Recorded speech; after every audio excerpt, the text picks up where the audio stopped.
నమస్తే, నేను journalist Madhavi. Welcome to our channel. Jaganmohan Reddy ఆమెకు ఎనలేని ప్రాధాన్యం కల్పించారు. పార్టీలో కీలక బాధ్యతలు కట్టబెట్టారు.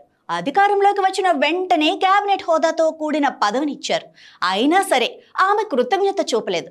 వైసీపీ ఓడిపోయిన కష్టకాలంలో ఆమె జగన్ వెంట నిలవలేదు. పార్టీకి గుడ్ బై చెప్పారు. అంతటితో ఆగకుండా అవకాశాలు కల్పించిన జగన్మోహన్ రెడ్డి పైనే వ్యక్తిగత విమర్శలు చేస్తున్నారు. అయితే ఆమె వైఖరిని చూసిన కూటమి పార్టీలు ఆమెకు నో చెప్పాయి. తమ పార్టీలో చేరికకు అడ్డుకట్ట వేశాయి. దీంతో పొలిటికల్ జంక్షన్ లో నిలబడ్డారు ఆ మహిళా నేత.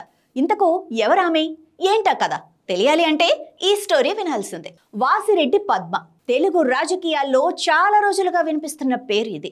చాలా పార్టీల్లో పని చేశారు, కానీ ఆమెకు గుర్తింపిచ్చిన పార్టీ మాత్రం వైఎస్ఆర్ కాంగ్రెస్ పార్టీ. ప్రజారాజ్యం పార్టీ ద్వారా పొలిటికల్ ఎంట్రీ ఇచ్చారు పద్మ. చిరంజీవి ప్రజారాజ్యం పార్టీ ఏర్పాటుతో ఆ పార్టీలో చేరారు.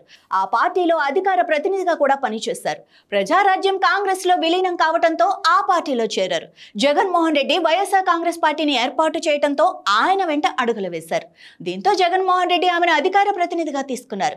ఆర్థికంగా కూడా ఆదుకున్నారు. 2012 నుంచి 2019 వరకు ఆమె వైఎస్ఆర్ కాంగ్రెస్ పార్టీ అధికార ప్రతినిధిగా కొనసాగారు.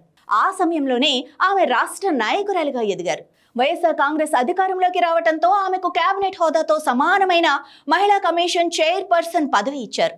5 ఏళ్ల పాటు ఆ పదవిలో దర్పం ప్రదర్శించిన పద్మ వైసీపీ ఓడిపోయిన మరుక్షణం పార్టీకి గుడ్ బై చెప్పారు. అయితే ఆమె వైఎస్ఆర్ కాంగ్రెస్ పార్టీకి రాజీనామా చేసి ఏడాదికి పైగా దాటుతోంది. కానీ ఆమె ఏ పార్టీలో ఇంతవరకు చేరలేకపోయారు. తొలుత తెలుగుదేశం పార్టీలో చేరాలనుకున్నారు. ఆ పార్టీ హైకమాండ్ పెద్దగా ఆసక్తి చూపలేదు.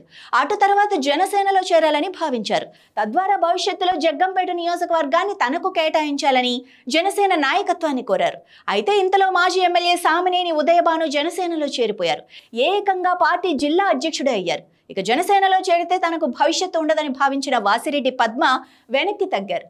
మళ్లీ తెలుగుదేశం పార్టీలో చేరేందుకు ప్రయత్నాలు మొదలుపెట్టారు. విజయవాడ ఎంపీ కేసినేని చిన్ని ద్వారా తన ప్రయత్నాలు చేశారు, కానీ అక్కడ కూడా వర్కౌట్ కాలేదు. దీంతో అనవసరంగా వైఎస్ఆర్ కాంగ్రెస్ పార్టీకి రాజీనామా చేశానా అన్న బెంగ ఆమెను వెంటాడుతోంది. ఒక విధంగా చెప్పాలి అంటే వైఎస్ఆర్ కాంగ్రెస్ పార్టీ ద్వారానే వాసిరెడ్డి పద్మకు ఇంతటి గుర్తింపు లభించింది. ఎందుకంటే వైఎస్ఆర్ కాంగ్రెస్ పార్టీ ప్రతిపక్షంలో ఉన్నప్పుడు ఆమె అధికార ప్రతినిధిగా పనిచేశారు. ఆ సమయంలో సైతం వైఎస్ఆర్ కాంగ్రెస్ పార్టీ నాయకత్వం నుంచి ఆర్థిక ప్రయోజనాలు పొందారు అన్న కామెంట్స్ అయితే ఉన్నాయి. వైసీపీ అధికారంలోకి వచ్చిన తర్వాత మహిళా కమిషన్ చైర్పర్సన్ పదవి అందుకున్నారు. అది కేబినెట్ ర్యాంకుతో కూడిన పదవి. అప్పట్లో కూడా ఆర్థికంగా బలపడ్డారన్న కామెంట్స్ ఉన్నాయి. అయితే తన సీనియారిటీతో పాటు సిన్సియారిటీకి కనీసం ఎమ్మెల్సీ పదవి ఇచ్చి ఉన్నా బాగుండేదని, కానీ జగన్మోహన్ రెడ్డి తనకు అన్యాయం చేశారని వాసిరెడ్డి పద్మ ఆవేదన చెందారు. అందుకే పార్టీకి గుడ్ బై చెప్పినట్లుగా చెబుతున్నారు. అయితే వాసిరెడ్డి పద్మ వ్యవహార శైలి తెలిసి కూటమి పార్టీల నుంచి ఎటువంటి గ్రీన్ సిగ్నల్ లభించలేదు. దీంతో దాన్ని అవమానంగా భావిస్తున్నారు పద్మ.